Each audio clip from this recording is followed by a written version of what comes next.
Well, my name is Christine Anderson. I'm an elected representative for the German people in the EU Parliament, and I try to serve their best interest. If you give executive powers to a non-elected body, then you no longer have democracy, you no longer have accountability of elected officials. And who will the citizens hold accountable for having been taken away their rights? Who will they hold responsible for this? You know, in theory, and I have to say in theory, elected representatives, they run the risk of not being elected again if they screw up.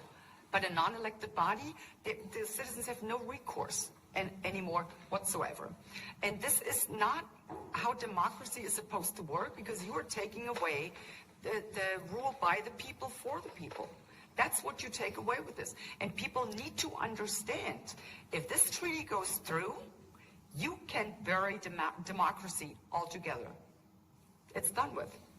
They have the right to call out a pandemic, and once they do, they will seize executive powers of the member states. So it's now not the government, let's say the German government in our instance, that will impose restrictions on us that we could theoretically fight. Even that was, hard enough to do. But how are you going to go against WHO? I mean, you can't drag them into court. You can't threaten them to not elect them anymore. They don't care. I mean, they're funded by the richest of the super rich people in the world. They don't care. They have all the money, and they don't care about fundamental rights or democracy. If they say, you will stay at home for as long as I tell you, you will. There's always hope. And there's quite a few things you can do.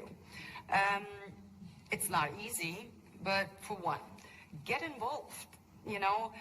Take an interest in what's actually happening, because that's part of their game. They're removed these decision making so far away from you. They're counting on you to no longer care, so they can do whatever the hell they want, without you ever knowing it. So get involved. Stay on top. And I know this is hard because they're doing everything to make it as hard as possible. I mean, a lot of people nowadays work 2 jobs. I understand when you're coming home and having worked 2 jobs, you don't want to be bothered with politics or, decision making, none of that. But you have to, because if you don't, then they will walk all over you. And that's what they're doing. I mean, there's a lot of things going on. And you kind of need to see the big picture. It's various different mechanisms, instruments, crises they need to fight, whatever, integration of EU, have the super state. But you need to see the big picture, the goal of all of this. It's abolition of democracy, taking away your freedom, and it's no longer to having abide by the rule of law. That's what they're trying to do. So get involved.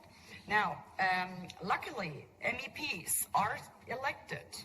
So write to your MEPs and let them know what you do not want. And if they vote for this, that, or the other, then tell them, I will not vote for you anymore. That gets them scared, So there's, every once in a while, there's like a campaign, but it's usually run by the left side, So we get like thousands of emails, it's basically pretty much the same thing, urging us to vote for this or not vote for this or whatever. But that's what people need to do. Let your MEPs know what you will tolerate and what you will not tolerate. And let them know in no uncertain terms that you will not stand for anyone taking any rights away from you. Another thing you could do, if you don't want to write emails, it might actually be better to write letters to their offices. Pointing out an issue that you do not agree on. Organize, talk to people. If there is, other citizens around you organizing protests, join them, voice your opinion. Be there, be in our faces, because that's what we need in order to represent your interests. So, like I said, get involved and for God's sake, turn off your TV. Seriously, I turned off my TV a long time ago, and I will have to say it was very beneficial to my mental health.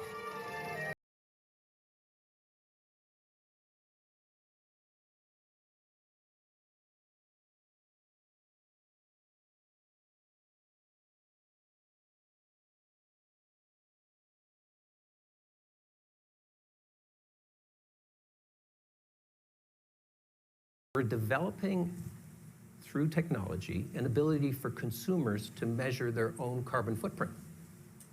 What does that mean? That's where are they traveling? How are they traveling? What are they eating? What are they consuming on the platform? So individual carbon footprint tracker. Stay tuned. We don't have it operational yet, but this is something that we're working on.